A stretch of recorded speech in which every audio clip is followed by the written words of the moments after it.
people are dead, whilst 134 others are still on admission at 6 different hospitals in Accra after Saturday's heartbreaking gas explosion at the Atomic Junction. Now, this brings to 8 the number of gas explosions in the country in just 3 years. Now, the deadliest being the June 3 twin disaster. As usual, we've had all the sweet talks from government. The NPA says it will clamp down on some of these gas filling stations. The president says never again, and he's calling for stringent policy to deal with some of these disasters. Minister of Energy comes in to say a comprehensive document on this policy will be presented to Cabinet on Thursday. All of these sounds like good news, right? But the question remains, should we as a country always wait for disasters of this nature to happen to be able to think out of the box? This disaster policy we are talking about, what exactly must go into it? And if we did not learn our lessons from the June 3 twin disaster, what shows that the Saturday's gas explosion will tickle us in any way? Are we not just talking and waiting for the dust to settle?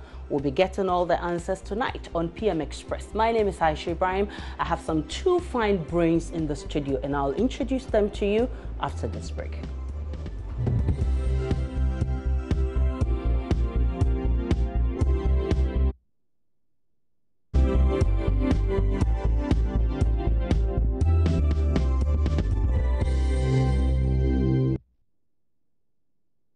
And if you just joined us, you're watching PM Express with me, Aisha Ibrahim. My guest tonight, very capable to deal with this topic, Simon Opoku Amankwa is the Regional Director at the Bureau of Public Safety.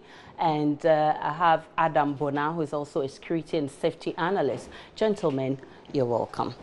Thank you. Let me start with you, Adam. How did it strike you? The whole country has been sad, been thrown into a state of grief since Saturday, and I'm sure you're not feeling any different. Yes, thank you very much. Once again, good evening to your cherished viewers, and then happy birthday to my wife. Today's her birthday, and so let me use this opportunity to wish her a happy birthday. Going back to what happened on Saturday, that's correct, I think it was a Saturday. I will tell you where I was. I was home and I was having dinner with the family, and just around 7:25, 7:27, I see 1,500 kilo bomb had been dropped. Wow. And so the whole building shook. And so I asked them to stay in there, and I went out I didn't want to just go. I stood in the porch to see if it was an earthquake or it was something. And where I stay is miles, I'm at, Lakeside Estates. I don't stay anywhere closer to, what do you call it, where the explosion took place. And so I came back in, and then the second explosion, which was massive. So then I told them, I think this could be some thunder or lightning. Interesting. Then from nowhere, I went on my phone and I realized, social media was trending.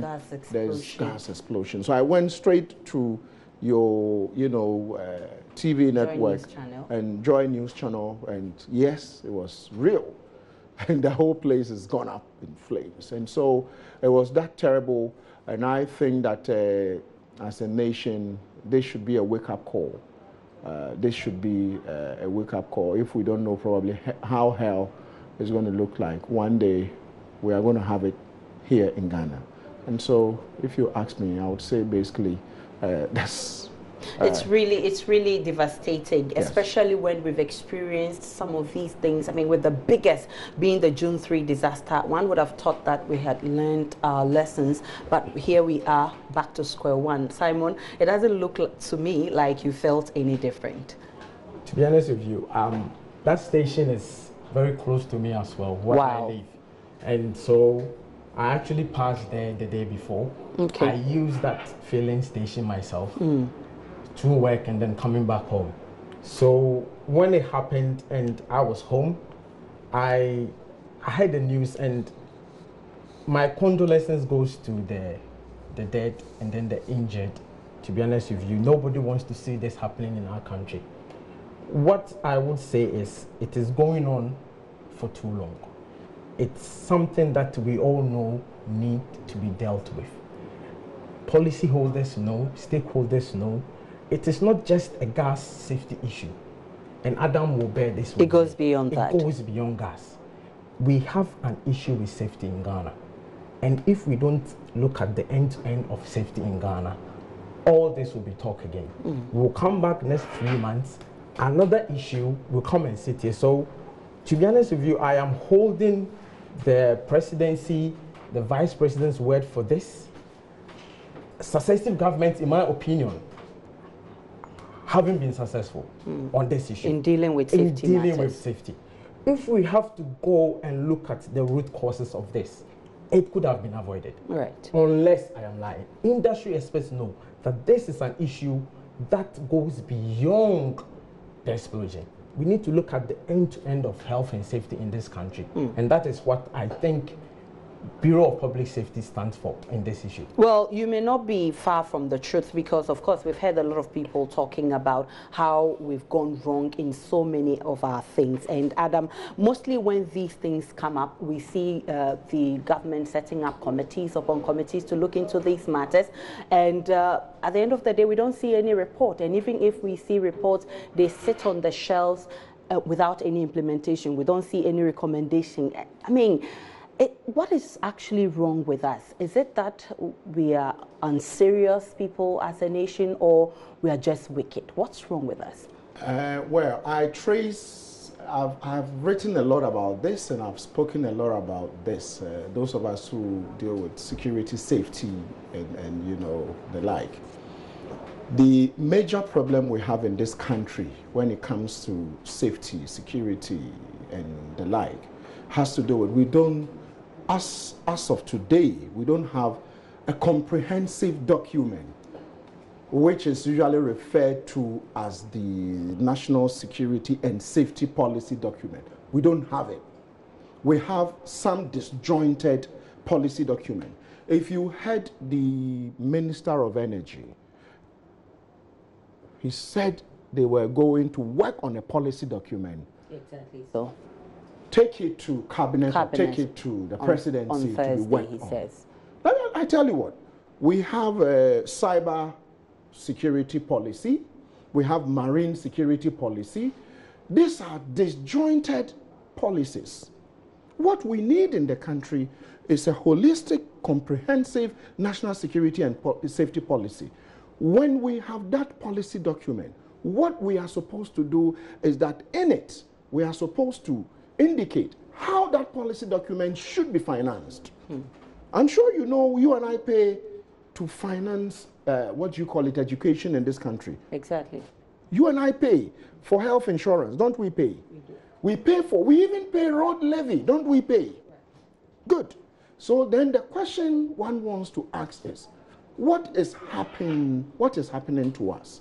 Why can't we just sit down and say, for God's sake, let's come together, think tanks, those who are road safety experts, those who are health, whatever aspect, let's come together. Let's see how this document can be put together. So that at the end of the day, see, last week I was here discussing robberies in, what do you call it, Mile 7 and insecurity in the country. The problem goes beyond one gas explosion. Exactly. Listen, the problem goes beyond. If you look at that day, I was listening. I viewed everything on your network, and I thought your reporter, is it Maxwell Agbagba? Yes. He did so well, even though to a very large extent he is not trained to report from a disaster zone. And just today, the news broke that we've got. My condolences to all the bereaved families. No life should be lost this way. News broke that a Net2 reporter had died. If we had a comprehensive policy of that nature, what would have happened was that we would have reporters who are trained to report at disaster and conflict zones. These people know how to position themselves when they are, what do you call it? They are reporting. Okay. Don't we see it on CNN? I mean, you don't need, a space scientist. Don't you see it? Iraq, don't you see how these reporters report? Some of them will wear ballistic vests. Look at even our ministers, the way our ministers appeared at that I haven't gone there up to today, even though with my background of, you know, intelligence, you know, I haven't gone there. Do you know why? Potentially that place is a crime scene. And anybody who goes there is going to disturb, what do you call it? Investigation. The investigation. But we've had ministers, we've had NADMO coordinators telling us something, you know, and you see the president himself. For me, all those people who went there, it was heartwarming to hear the president speak, because he included almost all the disasters we've had in this country and said, probably he spoke some of us our language, that we needed a comprehensive policy document. That's a very interesting point the president makes, and I think we'll go into details on that. What kind of policy are we talking about? Are we just talking about gas explosion disaster policy? Are we talking about what exactly should go into that policy? We'll go into that. But first, let's listen to the chief executive of the NPA, who says it will bite hard on some of these gas filling stations who are not complying with regulations. Preliminary investigations still underway, and Ghana Fire Service is leading the investigations. But the information that we have received at the scene of the accident is that there are two conflicting information. The first says that there was a problem with the pump during discharge when the bulk road vehicle was at the station to discharge the products into their tank. And the other said that it's as a result of a problem with the breakaway coupling. Now, either way, what we do know for sure is that the accident occurred when there was a discharge at the forecourt. Now, there's no dispute about that. In May, there was another explosion at the Gamco in Takoradi, also during discharge. In December 2016, there was gas explosion again at the trade fair site, in which about 9 people lost their lives, also during discharge. In Asokwa, there was also discharge error. There was another one in Suntreso, also in Kumasi, discharge error. Another occurred in Kokode, also in Kumasi, also attributed to discharge error. Now, what that tells me is that there is failure in training as far as the drivers and the mates are concerned. Normally, they are the ones that do the discharge. And the other thing is that when in the course of the discharge, they come to the realization that there is some leakage, the next best thing that they do is to take to their heels, instead of at the very least closing the valve and then calling for assistance in order for them to be able to take care of the error that has occurred. Is that what happened here at Atomic? As a matter of fact, that is the information that we have. As soon as they got wind of the fact that there was some leakage, they took to their heels and then started informing the people around to also take to their heels. So that is the preliminary information that we have received. So the gas was still leaking. Now, unlike petrol, which will be at the same spots waiting for a spark, gas will be traveling around looking for a spark in order to explode. So this is what happened. And the information that we have received was that there was a kebab seller across the street. So naturally, when the gas traveled, now we can't confirm whether that is the natural sequence of events or not, but that is the preliminary information that we have received. Now, naturally, when fire comes into contact with gas under those circumstances. So that was Hassan Tampuli, who is the chief executive of the National Petroleum Authority, giving us a vivid account of exactly what he thinks could be the cause of the gas explosion this weekend. But we know that all of these must be pointed at probably one doorstep or two or three. Simon, who should we blame for this catastrophe? The NPA, the EPA, the town and country planning, or even politicians who give these permits and licenses their cronies? It's very difficult to pinpoint who should be blamed, because in an incident or an accident of this scale, we have to look at end to end, and as I said earlier, because if you look at, I mean, Adam touched on laws and policies. To be honest with you, it is fragmented, it's true.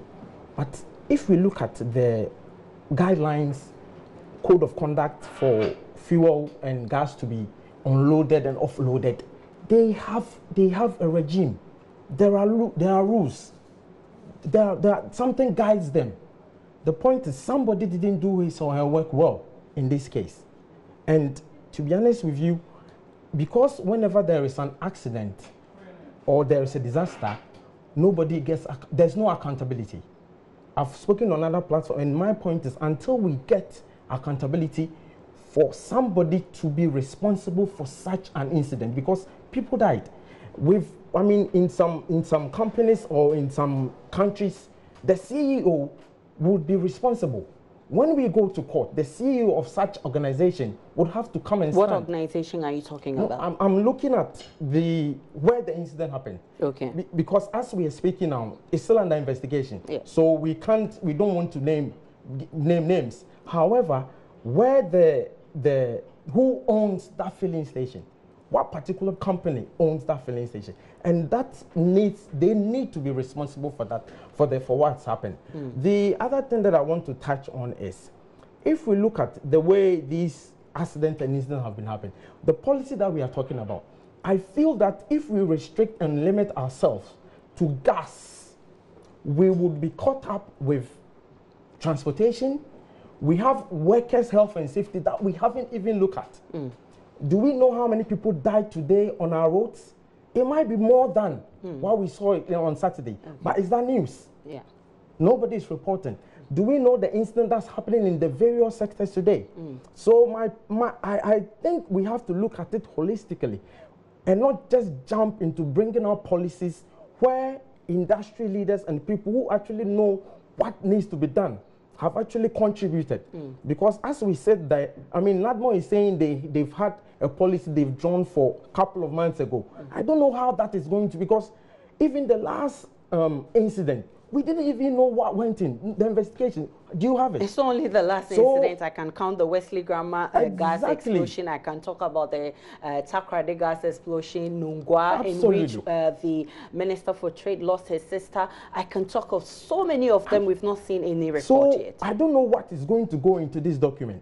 We would definitely have something that will help. But my point, if we want to look at it holistically, maybe we need to look at short-term, medium-term, long-term policies, whereby for now, because people are talking about let's site gas stations outside of the country. What shows that if we site it somewhere in the village, within a period of maybe 6 months, development wouldn't get there? But there are rules as to where exactly the gas station should be stationed. It should be some meters away the residential area. It shouldn't be in the middle of the residential area. And I was coming to that. I think that for a proper understanding of this conversation, maybe we should look at the protest by the University of Professional Studies asking government to close down, shut down one of these such gas stations that is right behind their dormitories.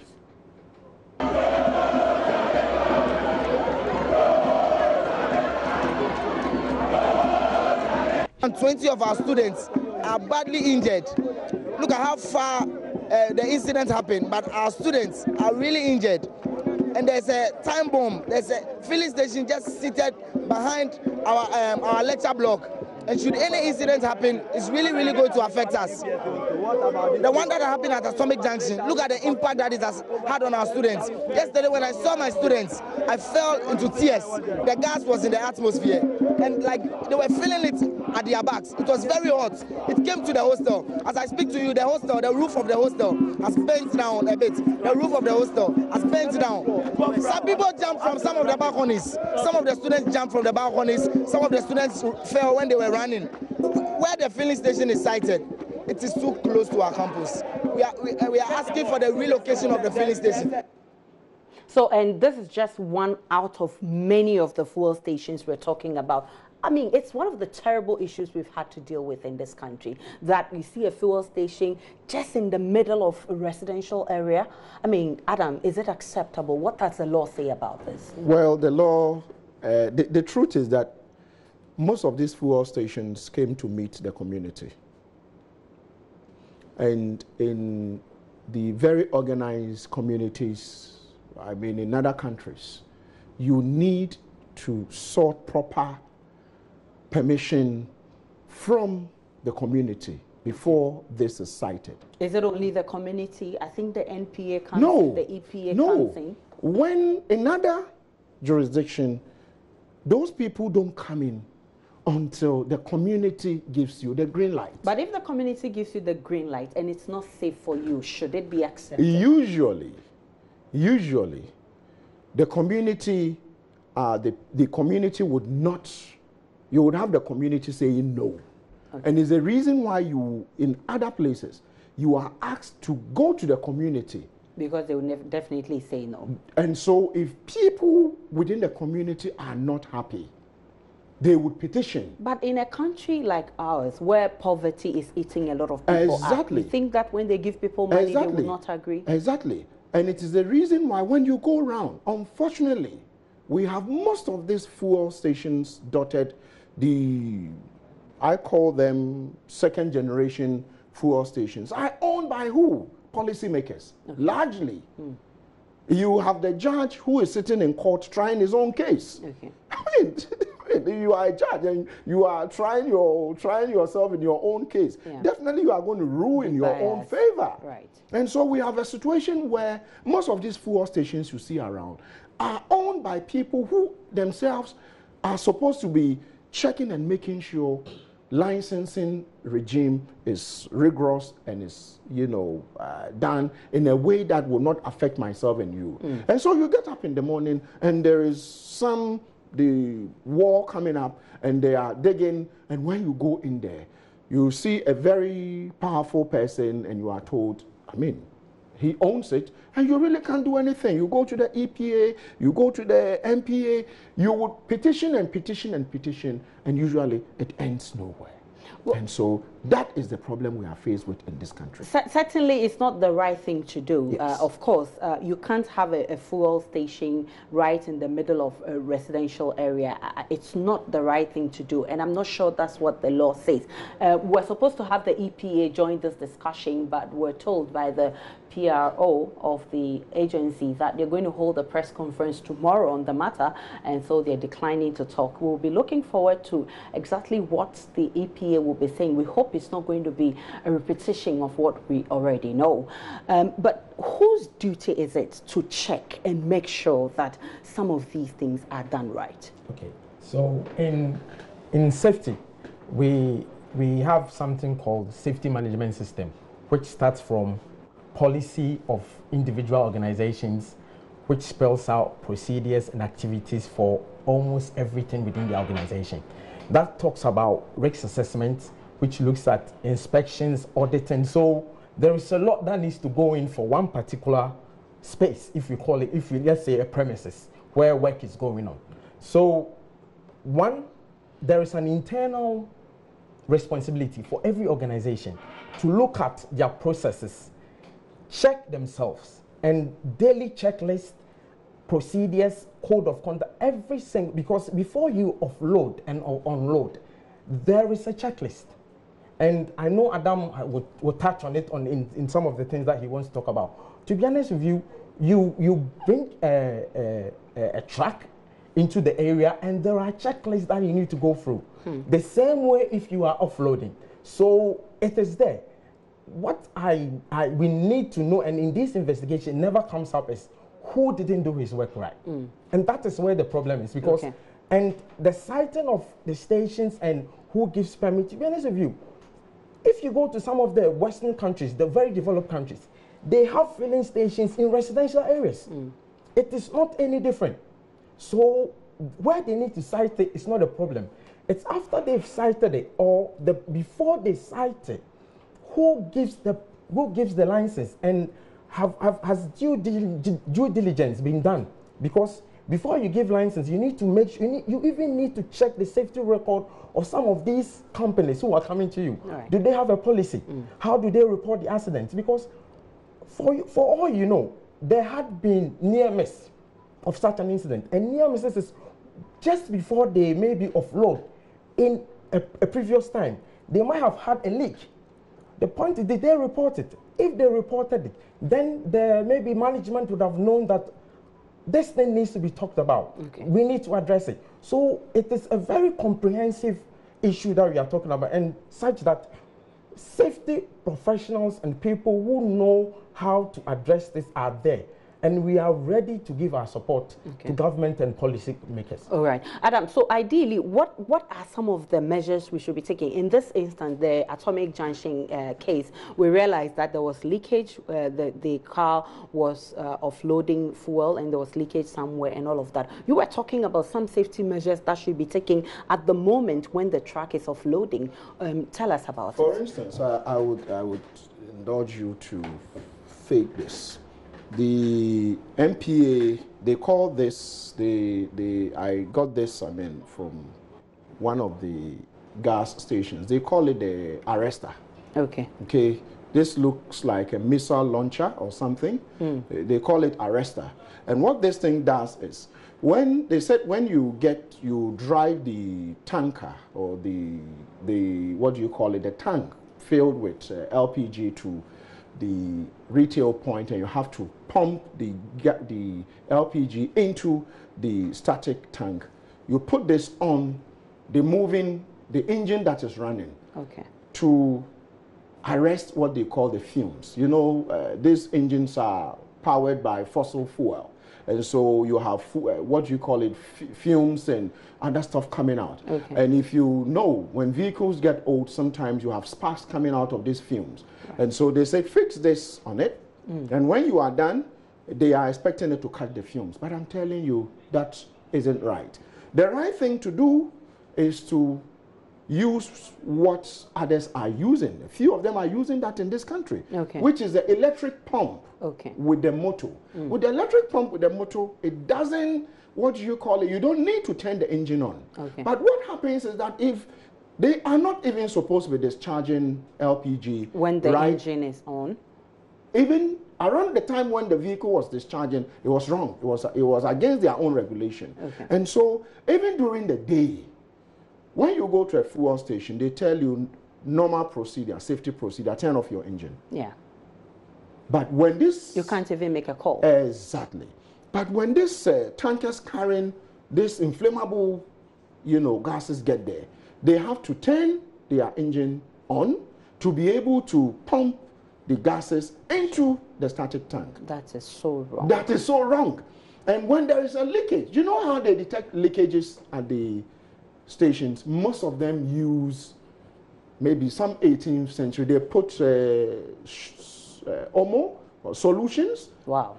To be able to foam, to be able to, tell if bubbles come out, then it means there is a leakage. It means there is a leakage. Wow. This is just a simple device for detecting gas leakage, okay? This is a handheld, simple device. And the MPA knows. This is just a simple device. You turn it on. You turn it on. When it gives you the red indicator light, it means there is what you call leakage. There are people who unfortunately don't have very good sense and people don't know about this? Listen, if people don't know, well, they don't know because the truth is that the regulator has refused to bring those who must help the system to do what is required to make sure myself and you, we are all safe. And so, to be honest with you, Aisha, there's a lot we are missing, and it is because probably the right people are not part of what is going on, and so we have a situation where there is a disconnect. There's a serious disconnect. And so you have that wishy-washy, this is talking, that is talking, 2 weeks and it's gone. As we speak today, we are here because of this explosion. I'm sure you know yesterday or so, there were some deaths when some boats capsized. You know, there were some deaths in Kumasi when there was flooding. Those lives, don't they matter? They matter. They matter. And so what it means is that as a nation, I keep saying that until we sort our acts, we put it together well, You never know when you run into a stray bullet in this country. And it comes back to the conversation of a one-stop policy that will deal with all of these disasters. Let's take a break on PM Express. When we come back, we'll delve into that matter. I couldn't wait to come back from the break because the studio was heated even when we were on break. But I think we should listen to the president, who is calling for a stringent policy that will deal with all of these disasters we're seeing. Then we can have a very comprehensive discussion. On Monday, I've been to the Upper West, I've been to the Upper East, and since Friday, I've been here. For me, from where I stand, it has been a good visit. But it was marred by the news of what happened yesterday in Accra. And so I'm asking you, and I want to join the Dean in asking you to pray for all those who were caught up in the tragedy in Accra yesterday, the deaths and the injured people. We pray for them, we pray for their souls, and we pray for their families, that the Almighty will give them comfort and strength in these trying times. It is time these incidents came to a stop in Ghana. We cannot continue with them.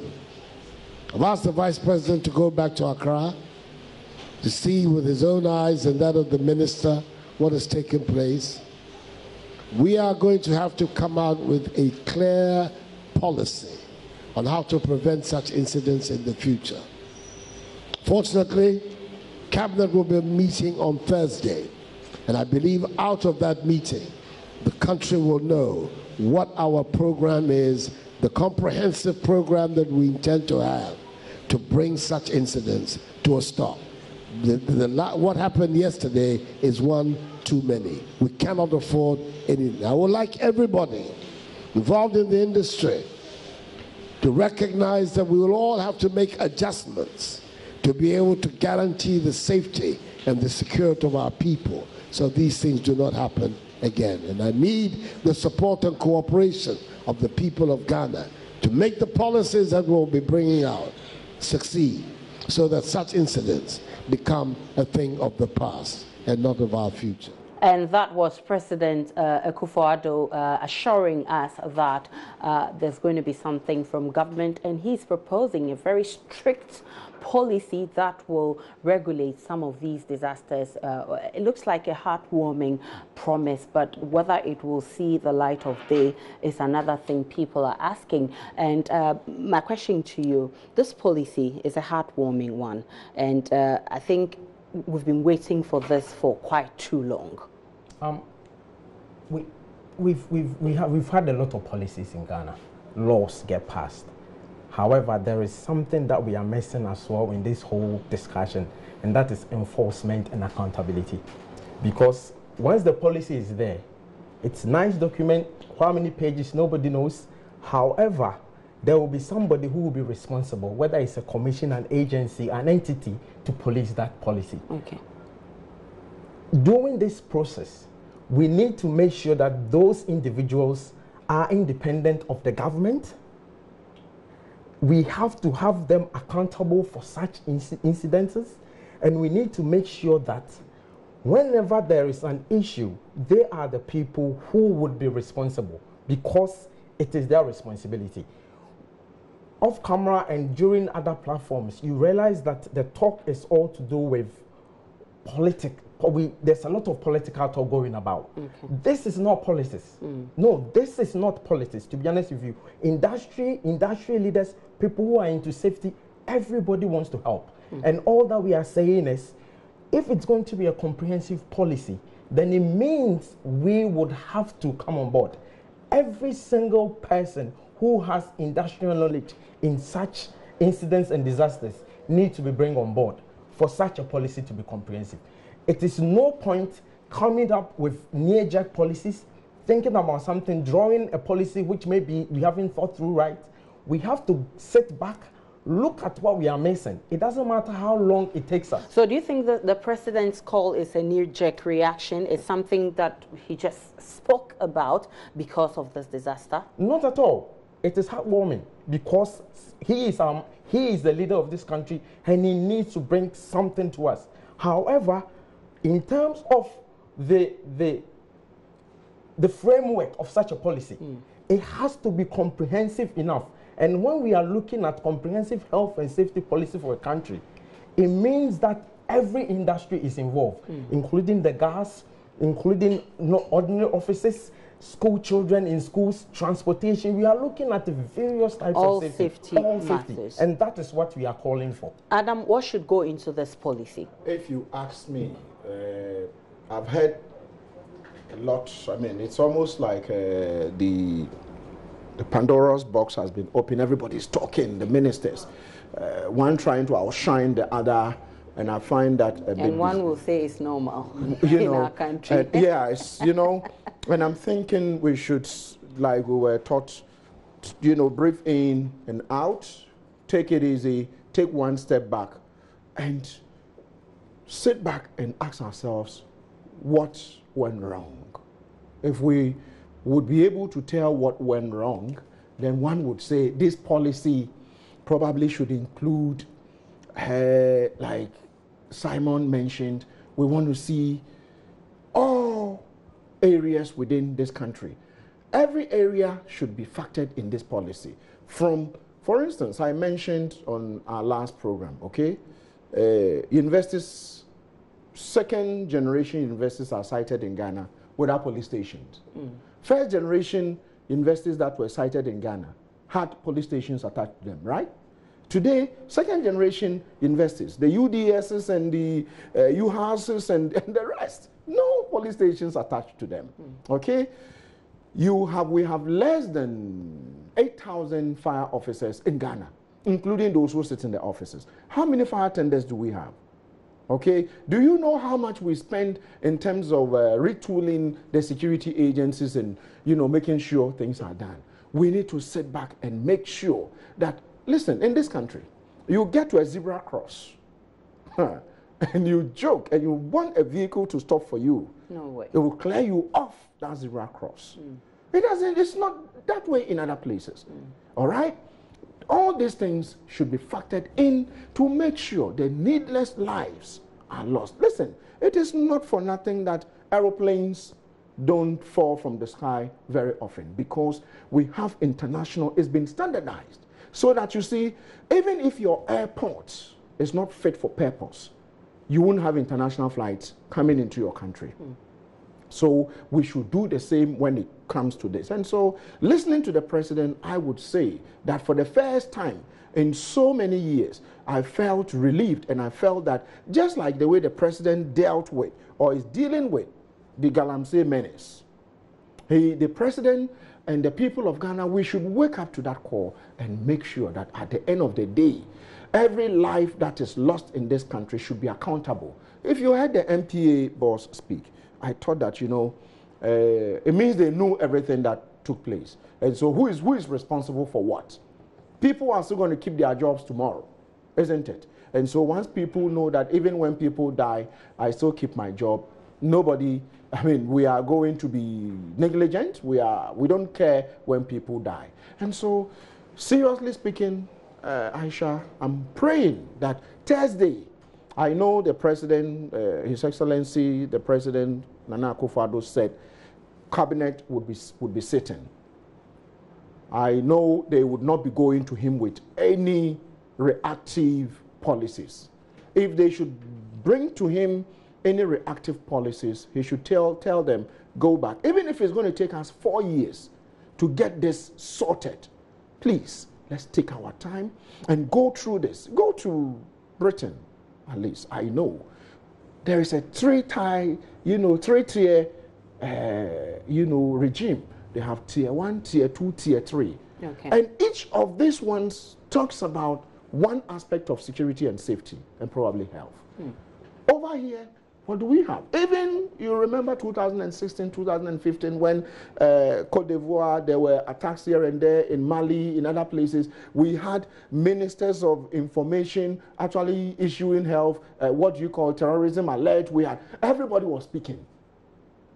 And when some of us raised the issue, we had the anti-terrorism decks set up, I think, at the presidency. As we speak today, I don't know whether it's functional or not. And so should an incident happen today, where are you going to go to? If you watched the incident as it unfolded on the day, there was no coordination.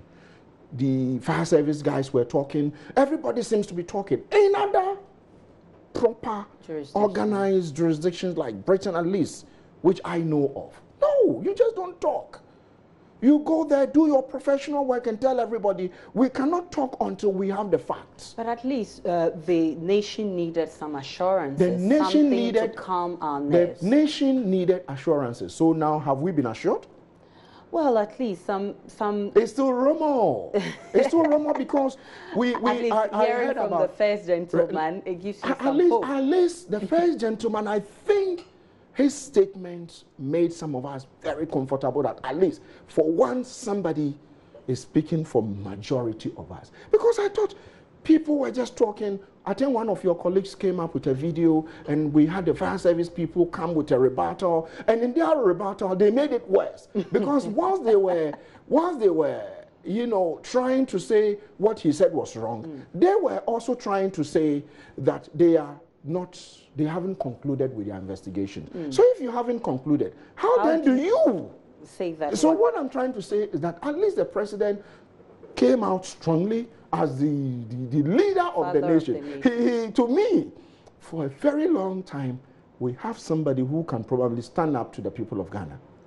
I'm telling you, if Jesus Christ or Muhammad should come down today, he will regret, in fact, coming to Ghana, because we are too probably not organized. It's going to be difficult to manage us. And so to say it lightly, I want to say that for the first time, we are expecting the president of this nation, as he's done to Galamsey, as he's done to some of these things, to come up and say, we need to bring people, we need to get think tanks together, we need to fix this thing once and for all. Every life that is lost in this country is as important as the one that is going to be lost in future. So please, let's take a step back, one step back, and rethink. And please, the ministers, our NADMO, they should stop talking. I think they should stop talking. They are talking too much, and usually when the talking becomes too much, they confuse everybody, and before you realize, we all go to sleep. So they should stop talking. I think that the team that is going to put together this policy have a lot of work to do, and I believe that some stakeholders or people who are really in the field must be brought in. It shouldn't be left to the politicians alone. It should, we should bring people on the ground, people who are, well versed in these areas, like you people should do some consultancy with you and get the right things so that we can have a very comprehensive document. Simon. Yeah, there's something that I want to say about this policy law, because as we speak, there's actually a draft National Health and Safety Policy that got to the cabinet stage of the last administration. Okay. So Ghana is actually preparing ourselves for a National Health and Safety Policy. Okay. And so we have to be able to look at that, because it looks like nobody's talking about this. Okay.